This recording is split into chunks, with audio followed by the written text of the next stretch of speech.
Hey, hey, you guys! Welcome to Chaos After. Whoa! What the fuck are you doing? I saw my opportunity and I took it. Don't judge me. Okay. No, this is not Chaos After Dark. We'll explain that in a moment. This is the Geeks with Wives Popcorn Podcast, episode number 5, and I am your host, Chad Osuna. And you know what? I've got a couple of co-hosts here with me tonight. You know Izola. Izola's done the show before, and Izola is one of our newest geeks on the website there. How you doing tonight, Izola? I am doing fantastic. What is that? It?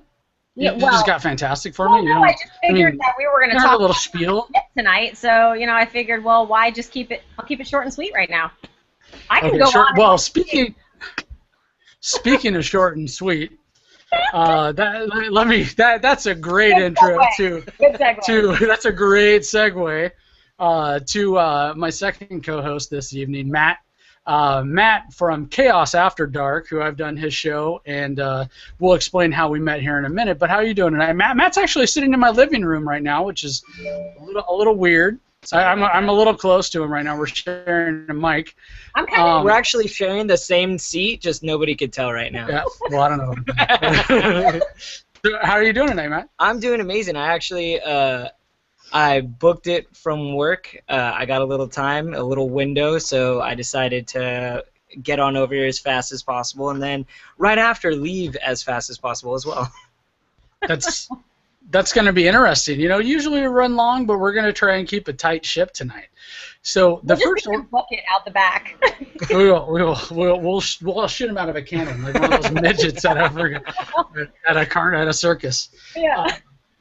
So the first thing I want to talk about is how I met these folks here, and the reason I want to talk about that, it's kind of important to me, is it's indicative of how the geek community in general is. Obviously there's the fringe and there's the haters and everything, but in general how the geek community and the geek news community really gets along. There's not a ton of competitiveness. It's really almost kind of a brotherhood and sisterhood of people. I met these folks standing in line at the press line at WonderCon a few weeks ago, and Matt was standing behind me, and Izola and her boyfriend were standing behind me as well, and we all just started chatting. And it's brought us to this point. Now, Matt, why don't you tell your little side of that story? You were there. What happened? Well, first off, the reason I was in the press line was because I did not. What were you in the press line with? Let's be honest. with some shameful printouts, all right. Yeah, basically. Well, I have to start with the history of the podcast. I used to podcast in the back of a comic shop, and for certain reasons we decided to part ways, but at least at that time I was still with them, and I'd been podcasting through YouTube, but that's not really a credible thing, so I had to eventually transition into Podbean, which is where you can find us now, rhp2013.podbean.com. And I had to explain the two because I needed to show that we did have at least a year and I think 4 or 3 months at that time of background. But I had to print all the YouTube stuff, and then I had to print the Podbean stuff. So like, wait a minute, why are these the same? What is the difference? And it was this nice argument between me and this other person that basically needed to give me the badge. I needed to convince her somehow. So I'm sitting there fumbling like a fool, and they're like, "Well, where's your business card?" I was like, "I have a flyer." Like, I was completely unprepared. Print it up off of your home printer. And then Izola, I and your boyfriend, we all have business cards and professional. Everybody looked amazing but me, basically. I had printed out my cards. I printed out 3 of the items that I needed to show, and I'm going to tell you right now, I didn't even have a year at that time. And that woman grilled me. She goes, "Well, you don't have this, you don't have this, you don't have this. Really? I'm going to give it to you anyway." And I'm like, "Well, thank you for telling me that I have shit." And it's crap, basically, but you're going to give it to me anyway. And I was like, "Thank you so much." And I walked away. I'm like, "Oh, she's mad." Wow, so you guys were behind me. So mine was a little different. I had my portfolio, and I had print-ups, and I don't even think I was an editor of the site at that point. I think I was just the podcast host, and I had my articles and everything, but I had all the articles printed up and all my URLs, and she looked at it. She said, "This is great. Can I keep this?" "Yep, here's your badge." So I had a Did you have a CD-ROM too? I had a CD-ROM Yeah. of the copies of my podcast. So you and just I had made us look everything. bad immediately behind. Oh, so- why don't you have this? Yeah, Like, oh. so like this guy came prepared. You guys are a bunch of Yeah, fucking basically. jokers. Oh, that's Basically. why. She's looking at us like, what a bunch of a-holes. Wow, I thanks a know. lot, Chad. Well, and that's what and funny stories aside, that's what was great is we parted ways at that point.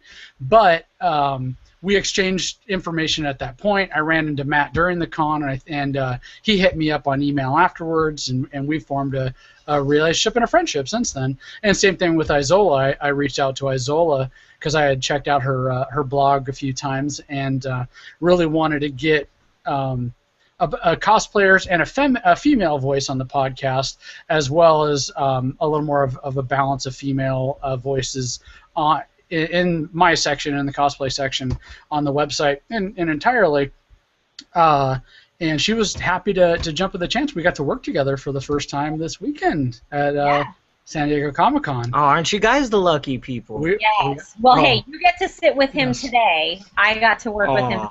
So it's kind of a trade-off. So. All right. Well, except when her and I worked together, it was with Noah Wiley and Troy Baker. Look at him just throwing it in my face. I mean, Kick me while I'm there's down. a few others, right? Yes. Troy Baker. I was working on the Troy Baker interview today. We'll get to that. Oh my. Okay. Let's start off with our experiences at San Diego Comic-Con via Newswise, because Matt kept up on it. Through the newswire and was reading a lot of the stuff and a lot of things I haven't had a chance to catch up on. But then I want to talk about our Izola and Maya's experiences on the ground. Now, mine, I went on Friday and Saturday, and I did round trip both days, and I took a different child with me each day. I took a different daughter, older daughter. So I took Sophia with me on Friday. And we drove down early and got our badges and got set up, and we were one of the early parts of the crowd in. Excuse me. And so we actually got to get on the floor when it was still kind of that clean, not a whole lot, not a big crowd. And I looked at my daughter and I was like, let's enjoy this for the 30 minutes that it's gonna take place, because pretty soon it's shoulder to shoulder and you're knocking everybody down.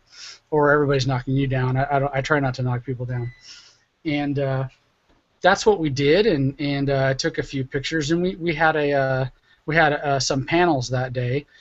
And after the first panel, I realized that I did not charge my camera battery. Now, when I flipped it on, it gave me like the 3 of 4 bars. I was like, it's good. I don't plan on shooting too much this weekend. It was just going to be a couple of interviews and everything on Friday. I'll charge it when I get home. Apparently, it wasn't 75%. It was probably closer to about 7. So luckily, a little earlier than that, I had run into Izola, and we had been chatting. I had asked her if she wanted to join me for the panels, anyways, because let's be honest. Would you rather see me on camera or Izola? I mean, fair enough. Fair enough, right? So I get to be behind the camera, Izola in front of the camera. So I frantically start messaging her. You're gonna make it, right? I know you said you had a camera, everything, and she said, yeah, that's great. I got a camera. So she saved my ass. Well, but here's the funny thing. So when he sees my camera, he kind of looks at it, and he didn't say it really, but he's like, you could tell on his face, oh, what the fuck am I going to do with this thing? It's one of those Kodak Pocket cameras, so it's, it kind of looks like a larger size smartphone, and I think he thought it was just going to be crap. It's one of those little Kodak HD. Yeah, I was going to say, is it the little Cool Pix one? Yeah, kind of like, well, it's the little Kodak, like the flip cam kind of thing. Yeah.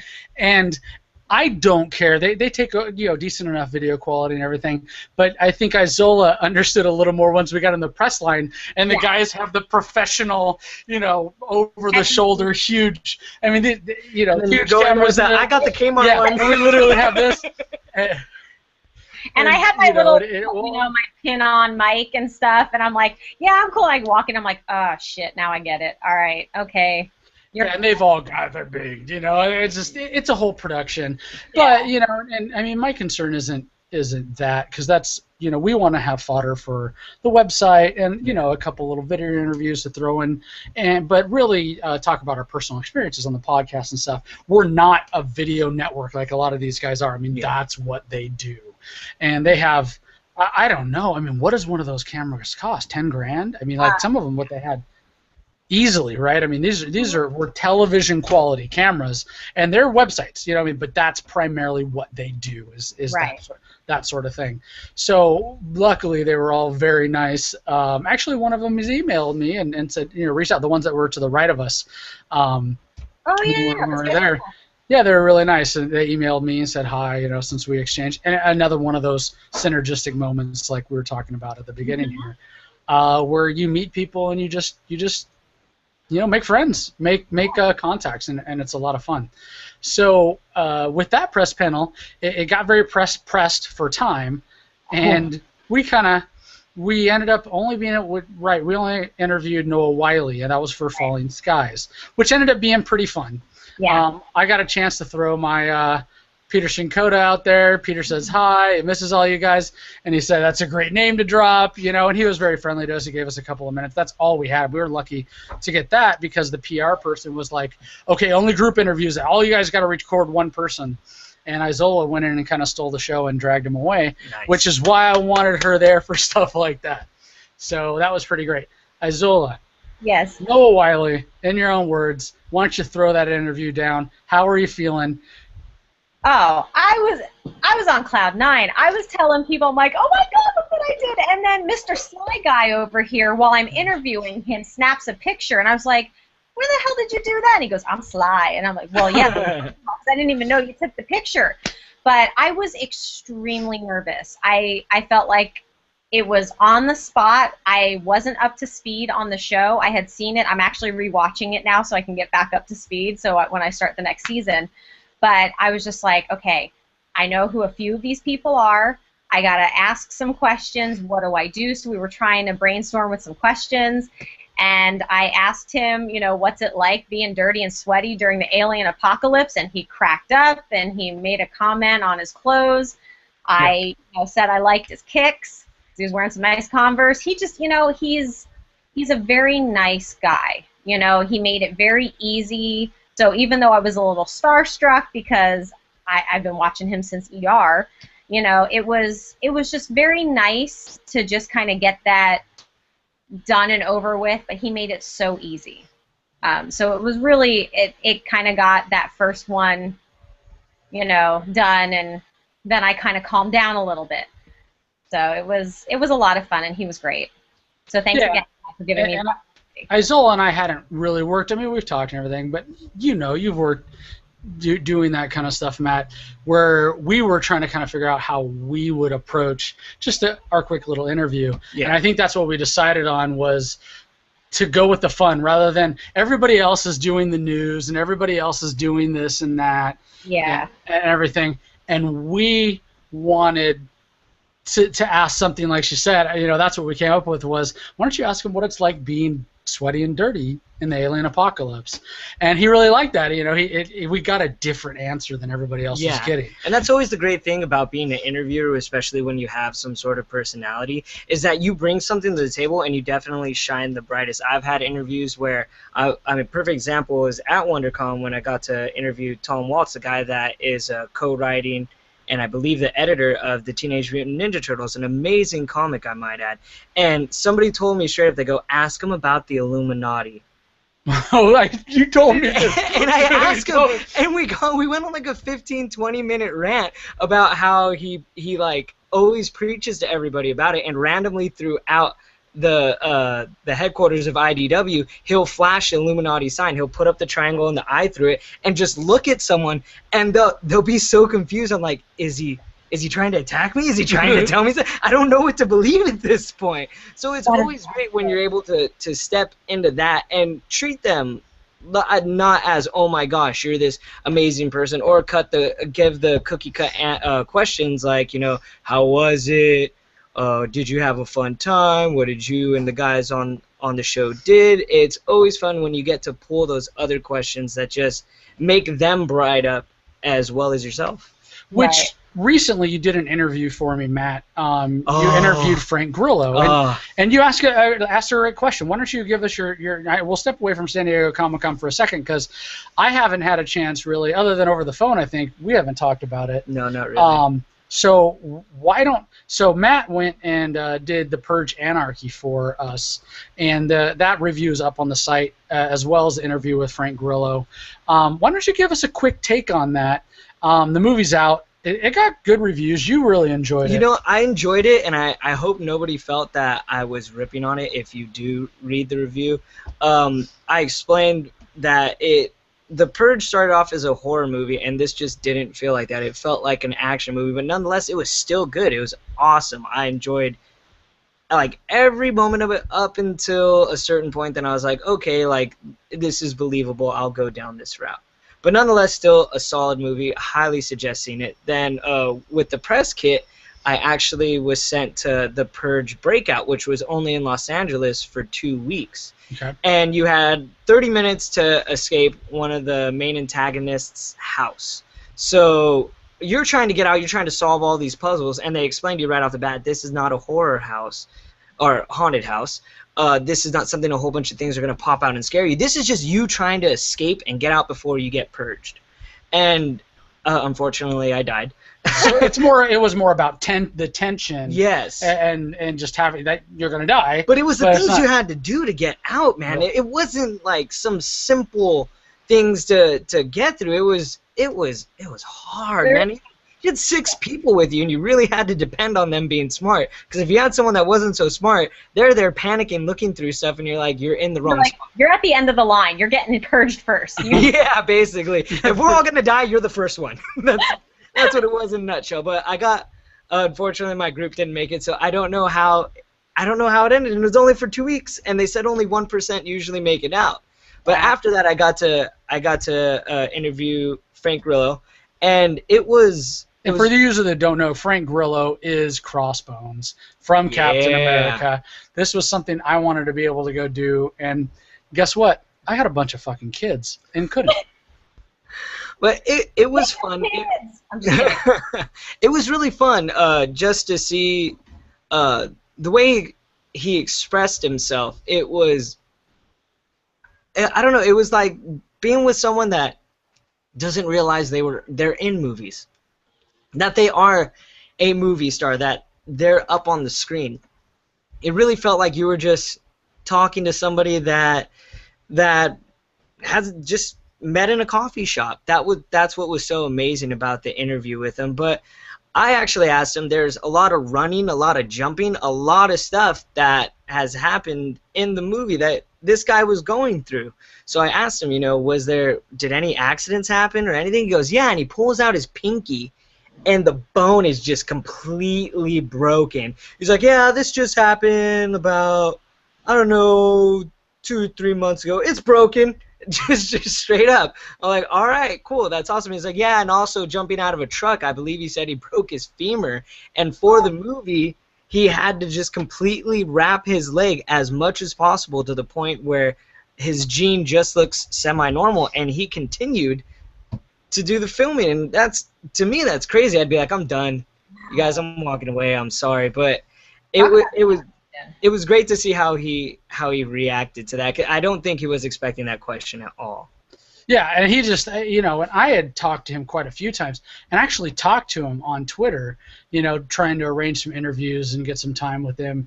And something we didn't announce because initially he was going to be a special guest on one of the Capes podcasts, but then it fell through because, the guy is just a busy guy other than his family. And once he's done with his stuff, he's with his family. I don't know if I've talked to him a little bit on Twitter, and very gracious on there, nice guy. And but actually, DMing on Twitter. He follows me on Twitter. That's pretty awesome. But in DMing with him, but also reading some of his stuff on Instagram and everything, it's all about him and his sons and his wife and his time. And he just seems like, one of those honest-to-God great dudes. But we sidetracked a little bit. This is the San Diego Comic-Con recap of the podcast. Now, after that, Izola and I went straight over from Falling Skies. It was the next room over into another press room that was already in the middle of it that we were part of, which was for Batman Arkham. Wow, I totally forgot that. Assault on Arkham. No, the Assault on Arkham, which is the latest, the latest animated movie, and we got to interview. What was his name? Matthew Gray Gubler. Yeah, Matthew Gubler from from Criminal Minds. Hey, quit it over there. I'm sorry. Just come on, that last name. Like, you can't help but laugh. Keep it professional. I'm just kidding. No, I actually had to ask him how to say it because, you know, when you're watching the shows, they don't put, you know, how to phonetically say it, you know, after their names. So I'm like, crap. And I hate asking those questions, but he was so nice. He was so sweet. He was sweet, and he took a picture with Sophia and was just chatting with us. And he was so into the fact that he got to play the Riddler. Like, he was just... I was watching him walk down the press line, and he was just so gracious and almost grateful that he got to be part of that universe. And he had done a bunch of other voice work, and I was trying to place where I had heard him before, but was it you or somebody asked him, was like, oh, I think it was Bryant next to us, our friends from Fanboy Comics. It was like, oh, so this is your first time? He's like, no, I've done a bunch. And I was like, oh, shit, I knew he had done a bunch. Come on, what did it? But, well, you recognize the voice, you know? It's one of those things where you're like, I know where that's from, but I can't place the exact name of which animation, you know, animated series it is, whatever. So I could not remember for the life of me, but I had known he had done things in the past. But yeah, he was just, you could tell the Riddler, even though he wasn't doing live action, was like the perfect role for him. He's this tall, skinny guy, and the way he just speaks and moves, it's very fitting for him. So I'm sure it's going to be awesome because I have not anything. He plays a character, Spencer Reed, on Criminal Minds, who is brilliant and you know, like the Riddler, and very fast talking. And that was something that I noticed when Reed talks and he's explaining everything and everything on Criminal Minds. That's all him, because that's how he was talking with us.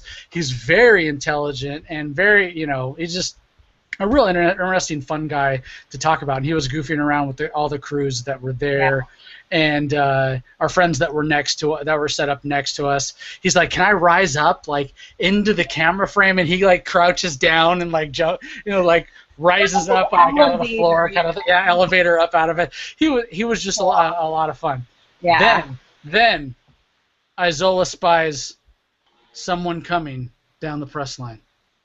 And my heart's like, boom, boom, boom, boom, boom, boom. Izola, take it away. Oh my God, the amazing, beautiful Troy Baker. Oh my God, I was just like, I could sit here and stare at this boy for days.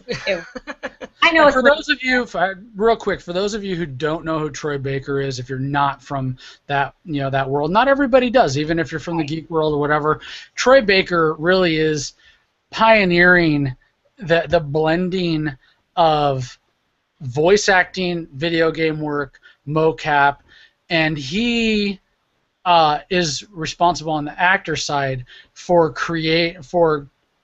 making so many performances so much more relatable and believable.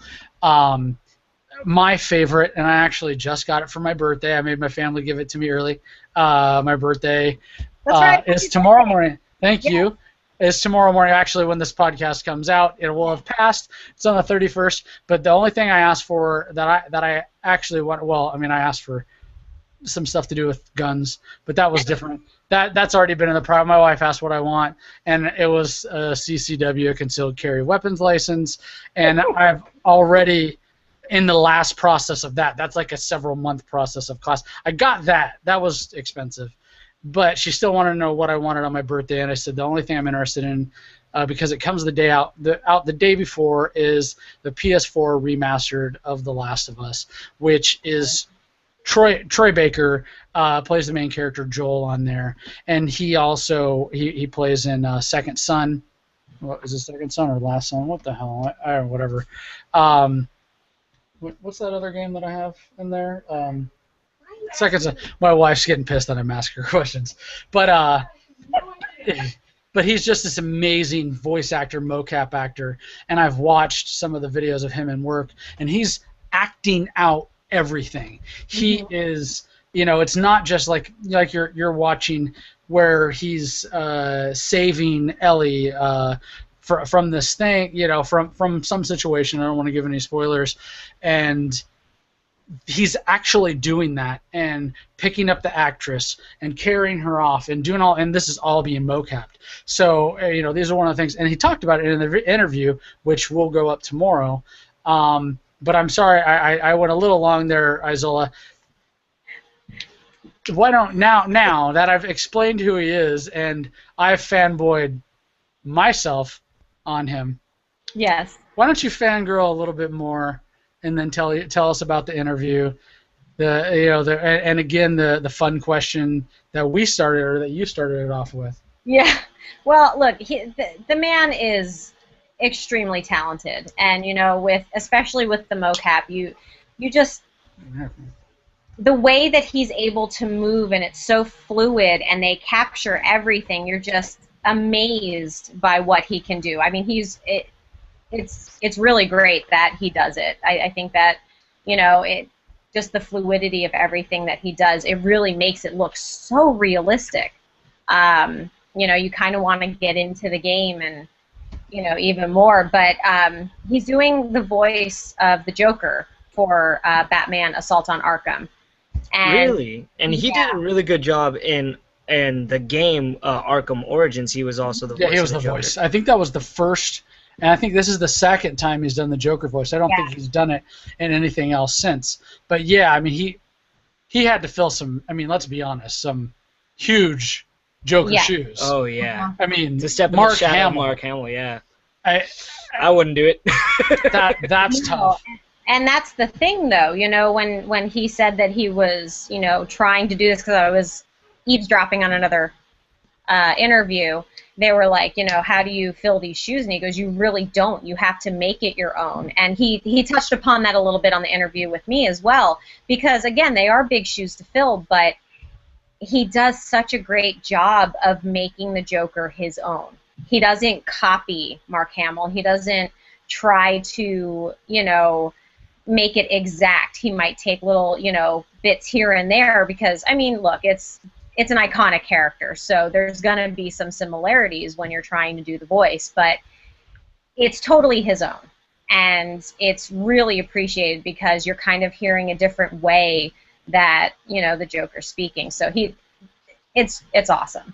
But what I did was, my first question was, basically, why do you do so much mocap when you look like this? And I kind of pointed at him, because he's dreamy, whatever, I don't care. She gave him the up and down. She did. I eyed him up and down, and I was like, oh. And I was kind of see that on the interview that will be out before this podcast. So go check it out. It'll be under. Let's see. I was working on it. That one should just be under the interviews tab on the website. And yeah, Izola's giving him the eyeball. And I gave her the go ahead. I said that would be a great question. Nobody's asking anything like that. No. We put that one together, and it was fun. It really kind of loosened him up. Yeah. And it was different. Again, it's something different than what he had been answering all evening. Yeah, and then I wasn't there because I mean I'm like 5'1", and if That I would've were been in the fucking interview, creepy it if you would have would've been asked my him that eyes in the interview. No, not the question. Oh. But interviewing him, it just would have been my eyes, and it would have been his body because this guy's 6'3". Yeah. I was going to say, it's good that you didn't do the interview just based on the height. Right. Probably wouldn't have been good. even with Izola, and she's taller. You're what, about 5'9" or so, I would say? 5'8", yeah. 5'8", 5'9", and she's just neck up, and then he's almost Really? at the top. Yeah, he's a tall dude. Yeah. It was the one day I didn't wear my heels because I was cosplaying Wolverine. So I didn't have I had like flats on, I was like my Betty Page rocker look, and I'm like, okay, we got the rocker boots on, and then all of a sudden here comes Mr. 6'3", and I'm like, oh, holy cow.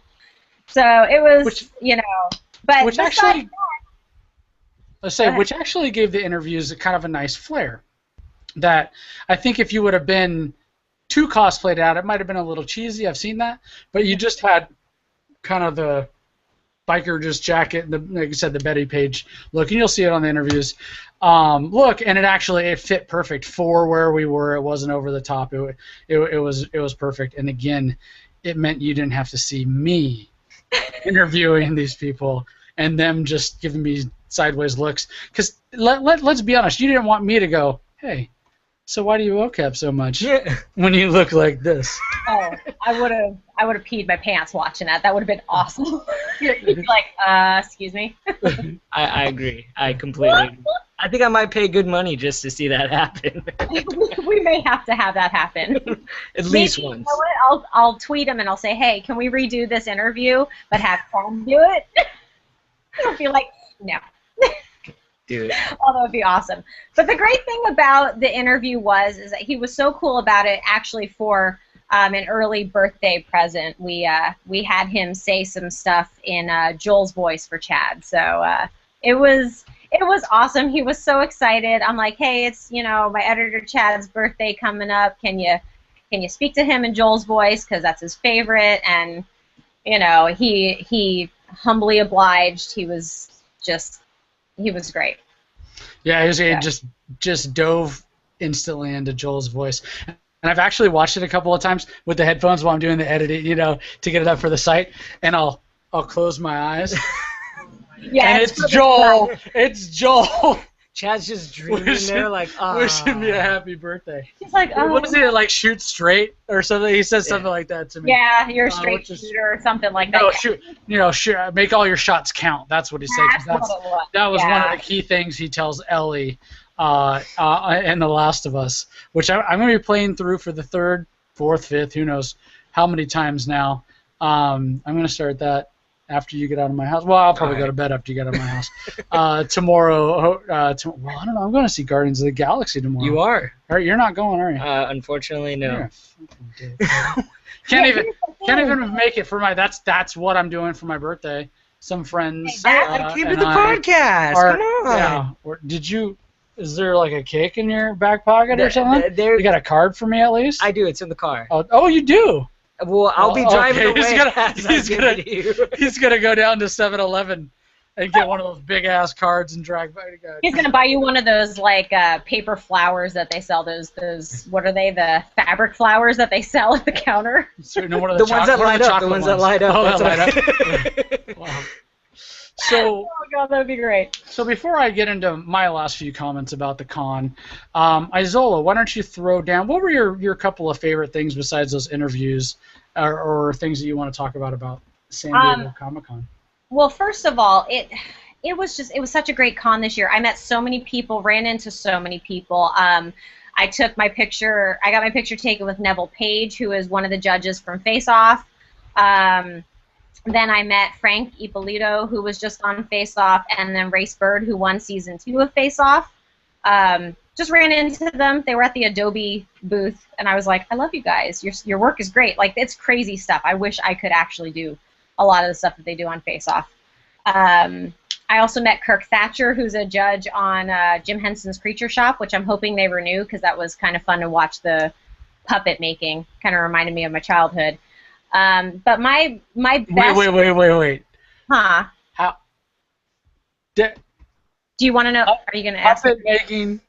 I mean, I'll ask you if Matt would have said that. Okay. I don't know, I'll be friendly. But how does puppet making remind you of your childhood? Because when you watched... Why, are you trying to know how old I am? I don't... No. Were you a big fan of Fraggle Rock?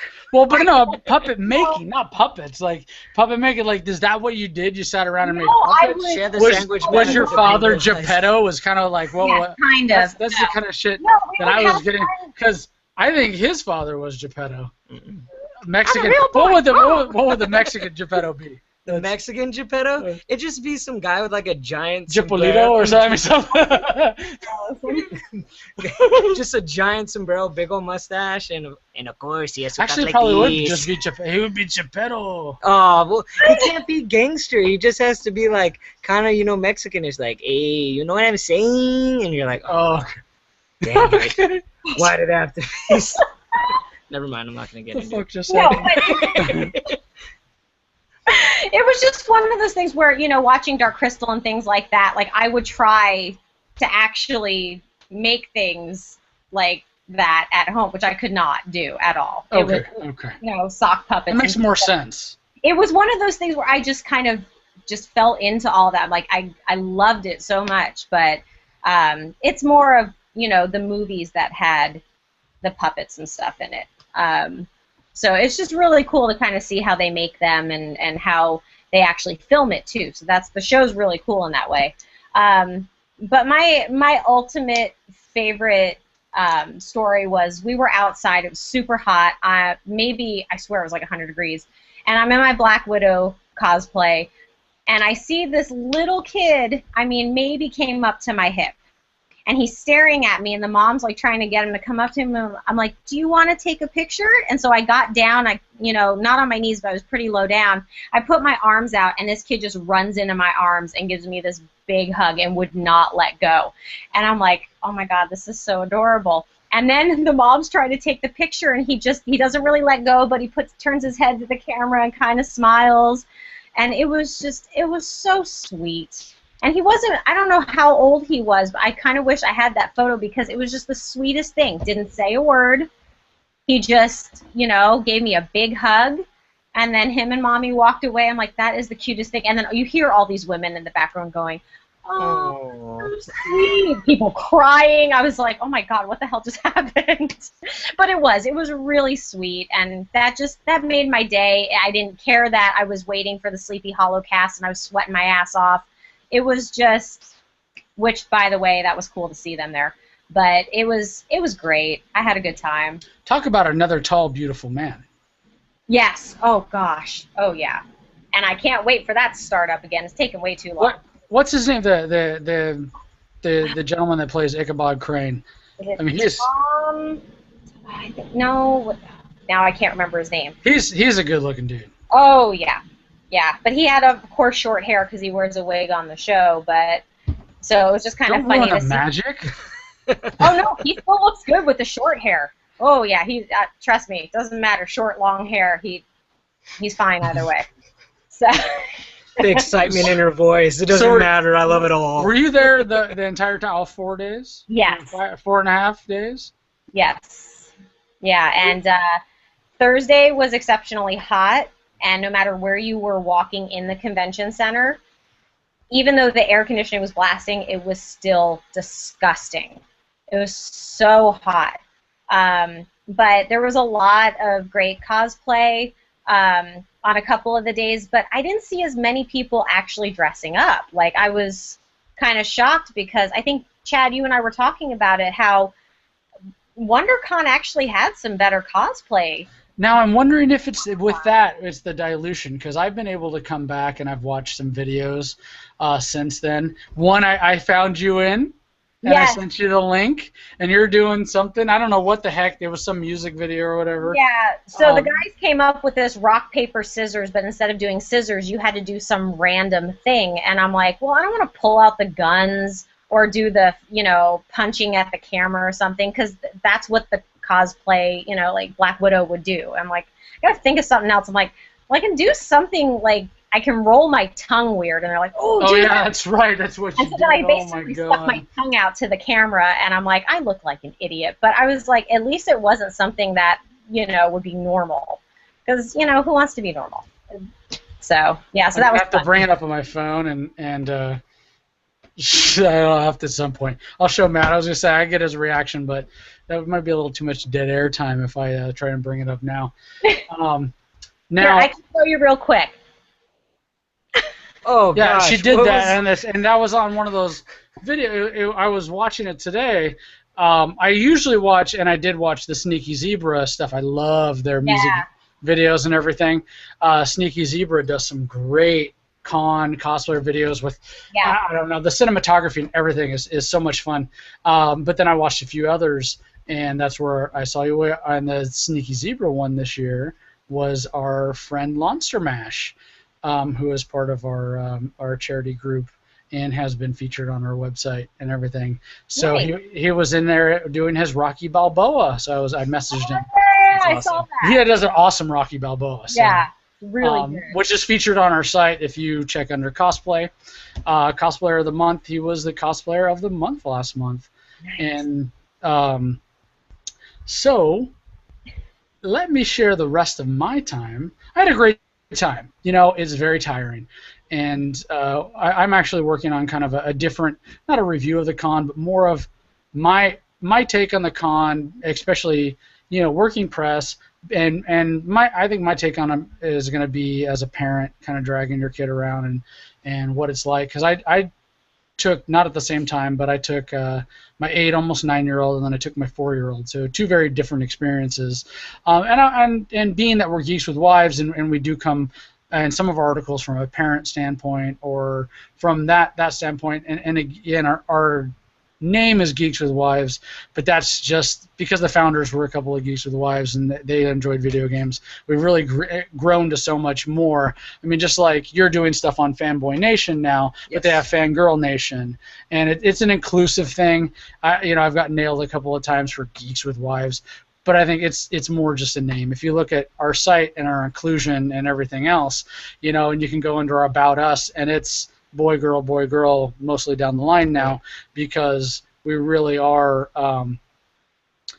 both sides pretty well represented. I was actually looking at a graphic that showed that I think it was like 52% of San Diego Comic-Con was female, actually, this year of the visitors. Really? And I haven't confirmed that. That was just a graphic that one of these different, things that I saw.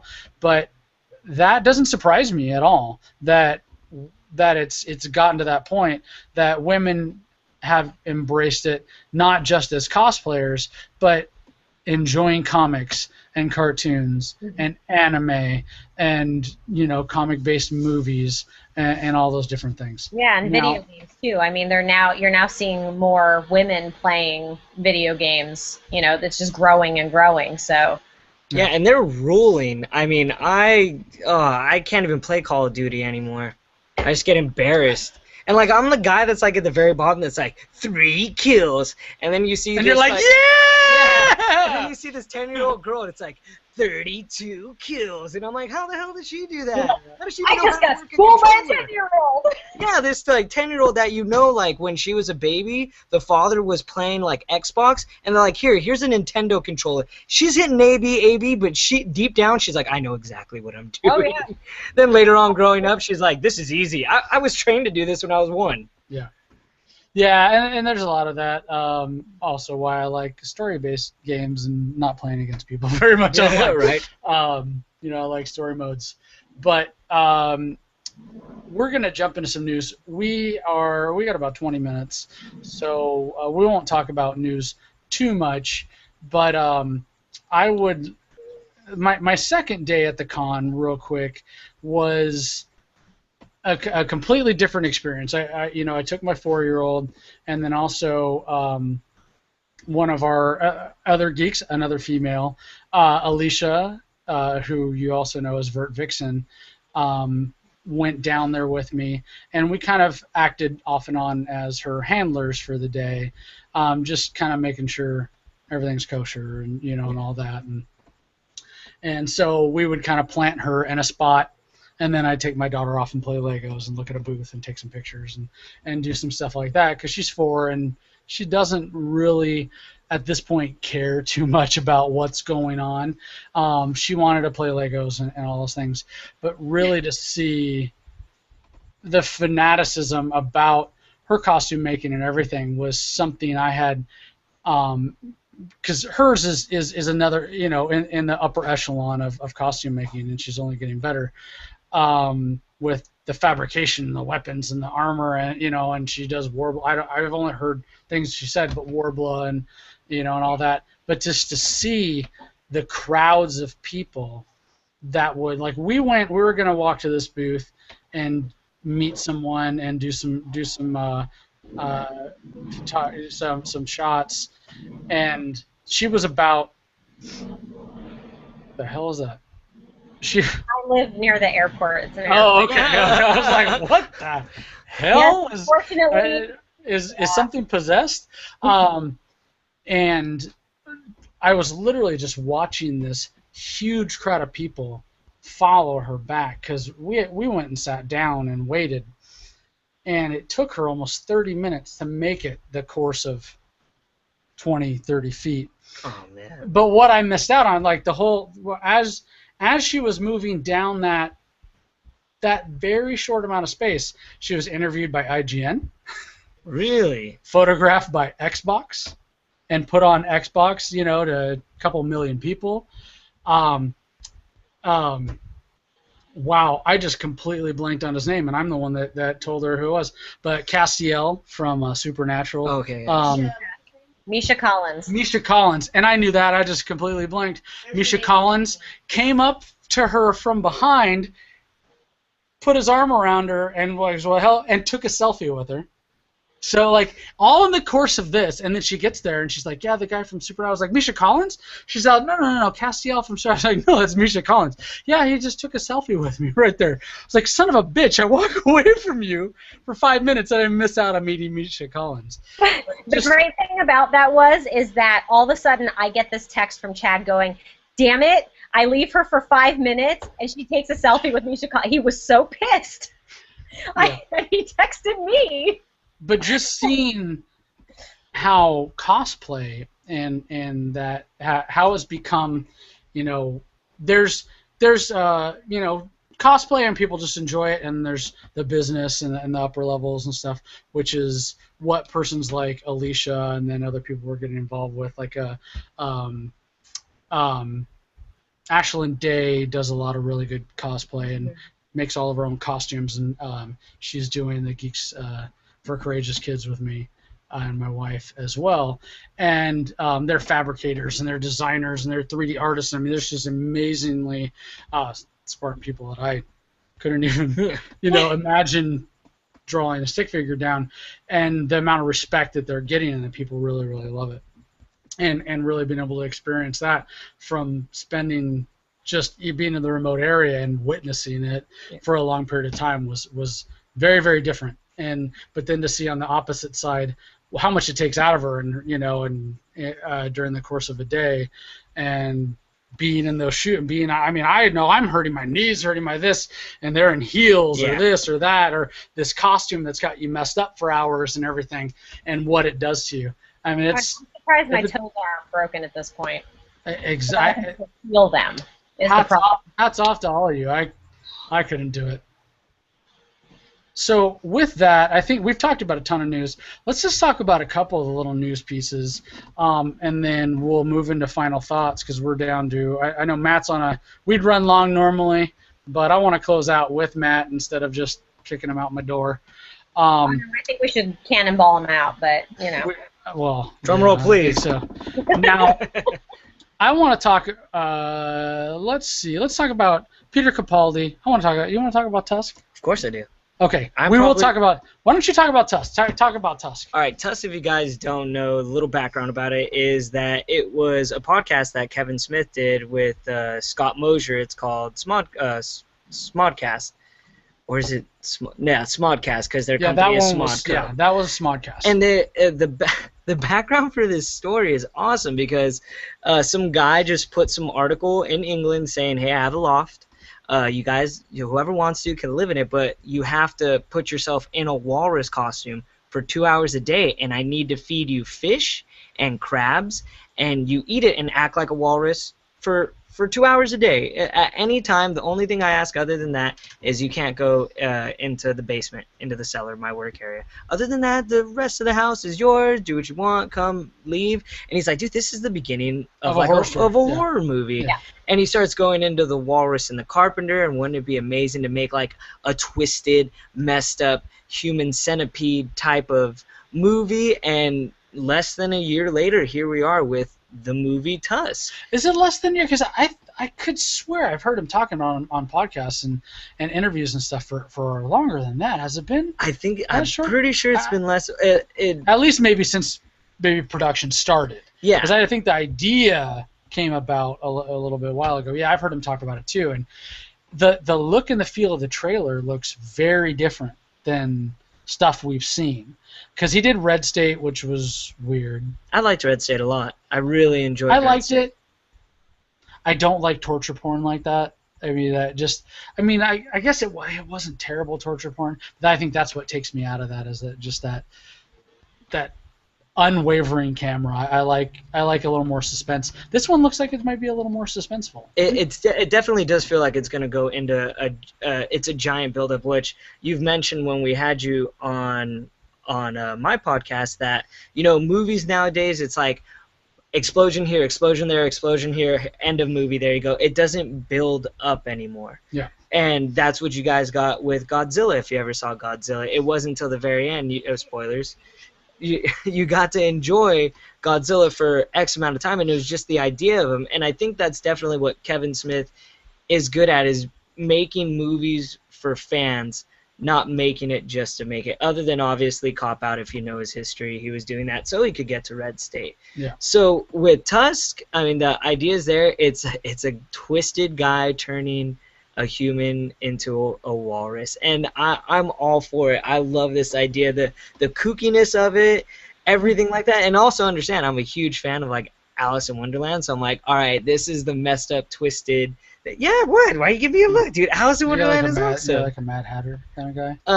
I'm more of. You're the White Rabbit, but you're the Brown Rabbit. I'm the March Hare. That's what I am. But no, you're like the fucking Dirty Rabbit. Oh, thanks, appreciate it. But no, what holes have you been down? I can't even take it seriously anymore. Honestly, I think it's a great idea. I saw the trailer for it. I even got to I got to listen to the podcast when he did Everything in Hall H, and I think it's going to be really good. No movie has let me down by Kevin Smith. Yeah, some have been like, all right, this is okay, but other than that, like, I've thoroughly enjoyed all of his work, obviously, other than Cop Out. Okay. What have you not enjoyed by him, truly? Other than Cop Out, that doesn't count. We all know that. I don't know. I think there were bits and pieces of movies. Okay, look, I'm from Red Bank, New Jersey, okay? I know the area. I know where he's from, so I'm obviously a Kevin Smith girl. There are some things where we could have, maybe changed some of the movie pieces, but Jersey Girl. Yeah, thank you. But hey, you know what? Girl.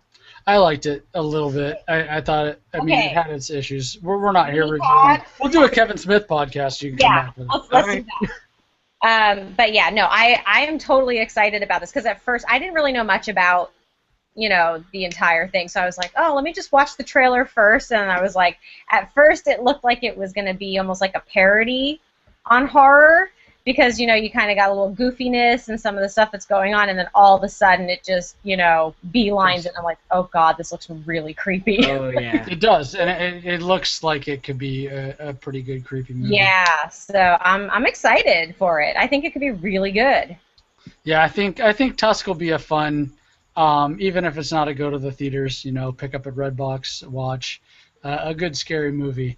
Now, the second piece of news I wanted to discuss is Peter Capaldi's interview, or at least excerpts from his interview, about his take on Doctor Who.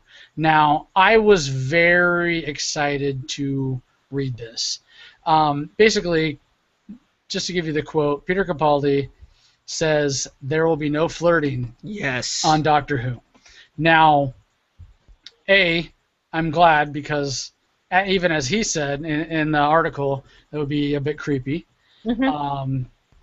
And B, we can get back to Doctor Who being Doctor Who, rather than it's been a big issue since, I would say, since the 10th Doctor. The 9th Doctor, not so much. I don't think there was a lot of chemistry between him and Rose. It was hinted, but it wasn't like you knew something was there, but nothing ever got. They didn't proceed with it, which was cool. And I might add, Eccleston is my favorite dog. Fuck Eccleston.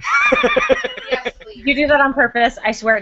Does he know you hate him? Because I swear you did that on purpose. No, I kid you not. After I heard the podcast on Chad talking about Eccleston, I was like, dude, what's wrong with him? I love Eccleston is my favorite doctor. I believe he was everything the doctor needed to be. He was cunning. He was on top of everything. It took him a minute or two to figure out. I have a huge issue with him being as the doctor. I don't think he was very good as the doctor. I don't like him as a person. I'll agree with you on that. Okay. So. Well, then now that we are in agreement.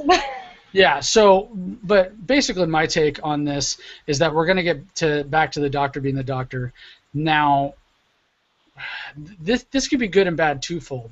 I think we're going to get some great stories and some great dramatics, and that's what he's even talked about in this interview. But one of the reasons there's been such a huge explosion in the popularity and the longevity of Doctor Who right now is because of those love stories. So, I mean, it's this very double-edged sword, and those love stories brought a broader female audience into it, which, I mean, I don't have any numbers in front of me, of course, and I'd be curious as, you know, what's out there. But I would imagine that the female audience has been, since the 10th Doctor, has been the largest growing, if not exponentially larger, than the male audience because of the great love story between the 10th Doctor and Rose, and then the teasings with each companion thereafter. Yeah, I think that does have something to do with it, but, you know, just with speaking to some of my friends, you know, they watch it because it's the Doctor. So whether it has, you know, a love story or not, I think now, obviously I'm not speaking to thousands upon thousands of people, but, you know, in the groups of people that, you know, I have spoken to, they are looking forward to a little bit of a change in where it's gone. And although I know it does happen in the real world, I think that if they did put the love story in there between these two, it would be pretty uncomfortable, you know, because I think there's just, because of such the age gap. And again, not saying, you know, to each his own. You want to have that, you know, much of an age gap between the two. That's totally fine. But I think it will work out not having it in this particular season to seasons, however long they decide to keep him on. But I think getting back to almost the basics of Doctor Who is really going to be great. And one of the lines that he said in an interview is that we're still going to blow a lot of shit up. Yeah. Yeah, but it's just going to be different, and it's going to be a little darker, and it's going to, you know, there's just reading the interviews now with him and kind of, you know, just waiting for it to start. I'm getting more and more excited that he is the Doctor. Like, I have more of this built-up anticipation for it than I did with Matt Smith. Like, I had a hard time transitioning in that one. This one seems like it's a lot easier. Airplane's coming again. So, so I'm really looking forward to it. Peter Capaldi seems very into, one, having the acting chops and the dramatic maturity to make the role his own. One of the things he said in the interview was, I told the powers that be, and probably Stephen Moffat and, you know, and some of the others there, that there will be no flirtation. There will be none of that. And he said that they didn't take it incredibly well, but I mean, he put as himself said, I'm not going to do this role, and that be part of it. So knowing that he's coming with that strength of character as a person and really wanting to make the role his own, I'm a little more excited. Like, I'm excited the Doctor Who's coming back. I am a little more excited that he's going to be taking over the role. I think it's like one of the best ideas they've done, because you've had this like relationship kind of thing, and now you're going to see, like, does a companion really love the Doctor? And not that kind of love like, I'm in love with you, let's get married. That I have an unconditional love for you, which you've experienced with all the companions throughout the years. Even when there wasn't a love relationship, it was like, you've taken me to the stars and beyond and have saved my life, and I wanted to join you in this to go around and do that. And I think it's one of those things that a lot of people are like, oh, like now they're not going to do this, now they're not going to do that. This is a good thing, and if you've enjoyed the Pompeii episode that had the 10th Doctor, Peter Capaldi, right there, if you guys don't recognize him, he was one of the people that the 10th Doctor decided to save because Donna was, well, Donna. Oh, wait, is it Donna? Donna's Pompeii is that's Donna. the redhead, right? Yeah. Pompeii is Donna. It's So, one of her first episodes. Yeah. I believe I remember. And that's the episode where you were like, at first you were annoyed with Donna being there, and once that happened, you were like, I love her so much more right now because you saw why she linked up with the Doctor. So they've been doing everything right thus far. I'm way more than excited to get into this season of Doctor Who. And when is it again? August? Was it 23rd? Yeah. Yeah, I've expressed before, I just hope they don't lose the essence of what makes Doctor Who special. Don't Michael Bay this for us, okay? Yes, that's all we're asking. Exactly. That's what we're asking. Now, with that, I think we're going to move into final thoughts. We had a couple of other news pieces, but we can get to that. There was so much news and experience for San Diego Comic-Con this past week, but I think next week we're going to be, hopefully Natalie will be back, but I should be joined by Garrett, who's one of our contributors, and we're going to be talking Game of Thrones for the big, and it'll be a spoiler cast. But that we'll be discussing Game of Thrones next week as the big topic, the big 30-minute or so topic for next week. So I know Natalie has not been around the past few weeks, but she's been doing a lot of stuff preparing. She was at San Diego Comic-Con as well. I mean, she was there working booths and everything for Mattel and everything. So she's been busy. But once her con schedule frees up, she will be rejoining us back on the podcast, and then hopefully Izola continues to join us whenever she's available. Love to. So we're going to move into our final thoughts. Everybody here knows what they are. You want to go first, Izola? Final thoughts. Let's see. I'm just looking forward to Guardians of the Galaxy. Yes. I found out that the theater near me is showing it at 7, 7:30, 8, and I think 8. I think they got 4 or 5 shows, and I'm like, holy crap! If I can go to one and then hit another one right after it's over, I don't know how long it's going to be, but I'm like, dude, I am so excited. It's nice to just kind of relax after Comic-Con. I mean, it's been so hard getting back up and going to work. I'm like, I need a vacation from the vacation.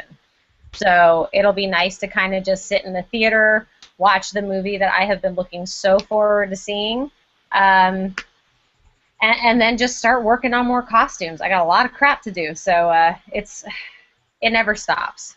I'm like, when do I sleep? Maybe I should just stop sleeping. I don't know. Do it. I'll be all cross-eyed. Nothing better than being sleep deprived. I mean, come on, people do it all the time. You're good. Oh, no, I'm way too goofy when I'm sleep deprived. Like I speak in tongues. It doesn't make sense. It's like I'm drunk. So I'd rather just be drunk than sleep deprived. As long as it makes sense to you, you're okay. It doesn't matter at that point. You got a point. Yeah, I guess it really doesn't. But yeah, I just that's what I'm looking forward to, and just catching up on some stuff, writing some blogs and posting some photos. I did get some photos that I'm going to send to you, Chad, that when I was waiting in line at Hall H, they had the TV guide boat, and like the Game of Thrones cast walked by. So there's like candid shots that we have of it. It's so funny because we're just sitting in line right next to the harbor, and oh look, there's Tyrion. Oh look, it was really crazy. Like I'm like, oh Jamie, hello. So it was really cool. Like, and they were just all nice, and they'd wave to us and smile at the camera. So yeah. So I'll send those over your way, and if you can use any of them, you can. We'll see. So is that it? So Tyrion's like your white English homie, right? I mean, that's like your doppelganger. I have no idea who you're talking about right now. Wow, really? You know what? I know him from. See, everybody knows him from Game of Thrones, but I know this guy from a Death at a Funeral. And if you guys haven't seen that movie, yeah, he was basically the the guy that just died, he was his lover. So as you guys know him as that from Game of Thrones, I know him from that. So I'm like, I've seen his acting. I don't know if I'm too impressed. But everybody always you gotta tells me. watch the show. He's amazing. Everybody says I gotta jump on Game of Thrones, and unfortunately, Which is why you're not allowed to be part of next week's podcast, even if you wanted to. I'm actually Yeah. glad I'm not coming Okay. next week. Next I'm just week would have quiet. been rough for you. Yeah, it really. was. Actually, you know what? It was actually planned for this week. I forgot. Thank the Lord. And I got an email this morning from Everett going, "Hey, we still doing it this week?" I was like, "Oh, no." You're like, oops. Yeah, I just my brain's been scrambled. Although it would have been fun everything having going on. a call. All right, so final thoughts, Matt. Where can we find you? What's up? You can find me at our Podbean page, which is rhp2013.podbean.com. If not, go ahead, and you don't like listening through Podbean, just click on our feed on that page, and it'll direct you to either your iPhone app or Stitcher. You can also find us on Instagram. That is RattHaus Productions, RattHaus Productions. On Twitter at RattHaus, and Facebook, facebook.com/RattHaus Productions. I'm really excited for the comic that I believe I was supposed to pick up today or last week, the Doctor Who comics that are coming out, the 10th and 11th Doctor, and they are going to do the Peter Capaldi 12th Doctor. I'm definitely excited for Guardians of the Galaxy. I'm also excited for Teenage Mutant Ninja Turtles. Hopefully they don't slaughter it, because Michael Bay is just producing it, so maybe they decided to go in a different direction. I was very questionable on it at first, but now with these other commercials that are coming out, they're taking it down a different route and marketing it a different way, so I'm excited about that. Other than that, I'm excited for Chad's birthday as well as mine. That's around the corner, so what'd you get me? Look at this birthday, boys. When's your birthday? August 15th. August 15th? Well, you just now tell me. How the fuck am I We threw it in my face. What are I you found gonna out be, today, Be like too. 16? Yeah, I'm gonna be. I look like I'm. But see, that's a great thing. Is I'm the age I am. I look like I'm 16. That means when I'm like 30, I'm gonna look 40. Look at. How old do I look? You look young. How old is this? 25. Oh, my wife brought me a little bit of birthday cake to try her. Aww. Mmm. How nice. It tastes good. What do you? Is this like a test, or No, it's the am I sharing it? Is the top? Am I sharing it? Here. The middle. Here, you can get the. All right. Oh shit! I dropped it. Did you? I didn't do Fucking it. Dick, I'm gonna have to It back was you him. now. All right. That's good. So, yeah, that's good, isn't it? That's really I'm good. gonna enjoy that for my birthday. I am so jealous. Can you send me a piece? No, here's a birthday No. Peace. Have fun. No. There you go. Yeah, there you go. That's what you get. Thanks. All right. It was so much fun having the both of you guys on tonight and doing a San Diego Comic-Con recap. For all of you, you can find me on Twitter at Chad M. Osuna. We have a Facebook page for Geeks for Courageous Kids, and that's Courageous with a K on Facebook. You could take a look at that, like it, share it, help us spread the word on that. Actually, one quick little announcement on that. We have added, through talking to some people that we already knew, but getting the chance to sit down and talk to them at San Diego Comic-Con, again, more geek networking and everything, and how amazing this community is.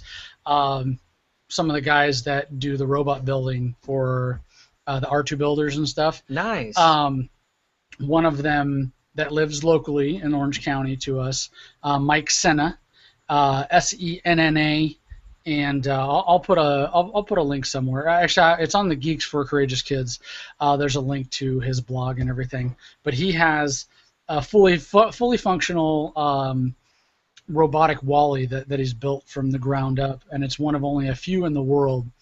And he's done work with some other guys that I know, and they've done a ton of work with kids and groups, but down to where they've done work with LucasArts and everything with their robots, and he's agreed to help us in some events that we do, and bring Wally and or R2 out to help brighten some kids' days. Oh, that's awesome. Yeah, just another great guy, another great group that without hesitation. I was talking to a guy I know, Michael McMaster, that I've known for a while, that does some charity work, but he lives a little far away, and he goes, just ask Mike Senna. You just tell him it's for kids, and he's all over it. Mm-hmm. And so I messaged Mike. He messaged me a few minutes later, said, absolutely. He goes, you just let me know when you need it. As long as I'm available, I'm there. And down to a T, that's how everybody's been with this thing. So we're running a few minutes long, so I'm going to go ahead and wrap it up. Again, thank you guys for coming. Thank you, listeners, for listening. And I want to bid you adieu. I want to tell you good night and say goodbye. Good night. And for all of us here at the Popcorn Podcast, we'll catch you next week.